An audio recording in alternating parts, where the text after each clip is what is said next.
घावों पर उगी धूप। हवेली के सबसे ऊपरी कमरे की खिड़की पर अक्सर एक वृद्ध आकृति दिखती थी। सिर पर सफेद विरल बाल, आंखों में किसी गहरे सागर सी शांति और चेहरे पर असंख्य झुर्रियां जो जैसे जीवन के हर मोड़ की गवाह थीं। ये थे अर्जुन सिंह, जिन्हें लोग मास्टर जी कहते थे। 60 से ऊपर की उम्र, लेकिन उनकी रीढ़ अब भी सीधी थी, मानो किसी अदृश्य बोझ को संभालने की आदी हो। आजकल शहर के एक युवा शोधार्थी रिया उनके पीछे पड़ी थी। अनसुने नायकों पर अपनी थीसिस के लिए उसे मास्टर जी में कुछ खास दिख रहा था कि खामोशी एक पहेली थी, एक गहरा कुआं जिसमें शायद इतिहास की अनमोल परतें छिपी थीं।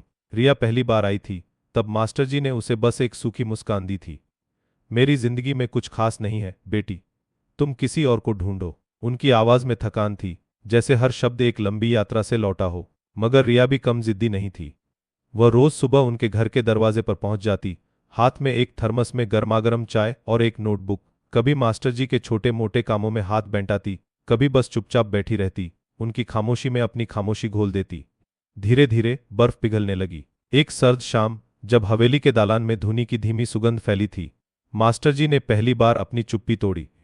तुम्हें सच में लगता है कि मेरी कहानी किसी काम की है? रिया ने नजरें उठाईं। हर जिंदगी की अपनी कहानी होती है मास्टर जी, और कुछ कहानियां रोशनी होती हैं। मास्टर जी ने एक लंबी सांस ली, जैसे बरसों पुरानी हवा को बाहर छोड़ रहे हों। तो सुनो बेटी, बात तब की है जब ये सड़कें पक्की नहीं थीं और लोगों के इरादे भी कंक्रीट से ज्यादा मजबूत थे। उनकी आंखें दूर कहीं अतीत में खो गईं। साल था 1960 का दशक। देश आजाद हुए कुछ ही साल हुए थे, पर गांव कस्बों में असली आजादी के लिए अभी भी संघर्ष जारी था। मैं तब 20 का नौजवान था, मास्टर जी ने शुरू किया। उनकी आवाज में एक अजीब सी ऊर्जा लौट आई थी। खून में उबाल था, आंखों में सपने और दिल में कुछ कर गुजरने की आग। हमारा गांव रामपुर जमींदारों के जुल्म तले दबा था।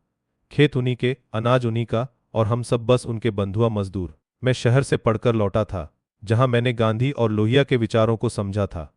मुझे यह अन्याय बर्दाश्त नहीं था। मैंने कुछ नौजवानों को इकट्ठा किया। हम सब ने मिलकर किसान न्याय मंच बनाया।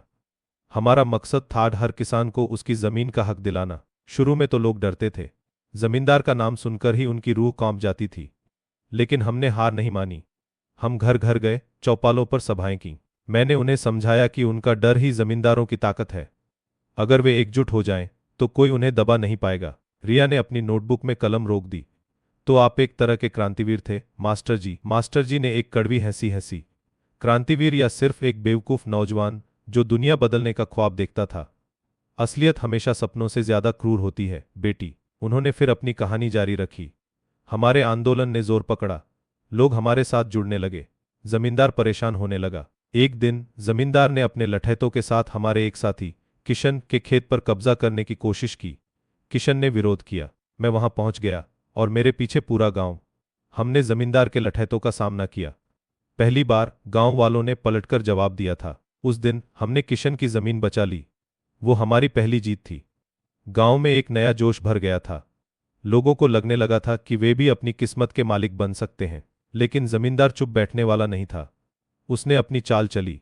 सरकार के बड़े अफसरों से उसकी मिलीभगत थी। एक रात पुलिस गांव में घुस आई। वे हमें देशद्रोही और नक्सली बता रहे थे।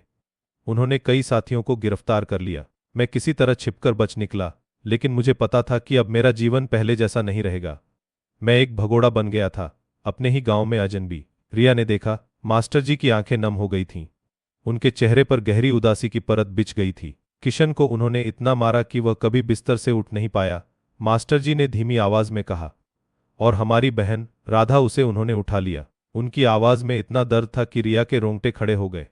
राधा, क्या हुआ था उन्हें? मास्टर जी ने गहरी सांस ली। राधा, वह मेरे जीवन की रोशनी थी। मेरी बहन नहीं थी, पर बहन से बढ़कर थी।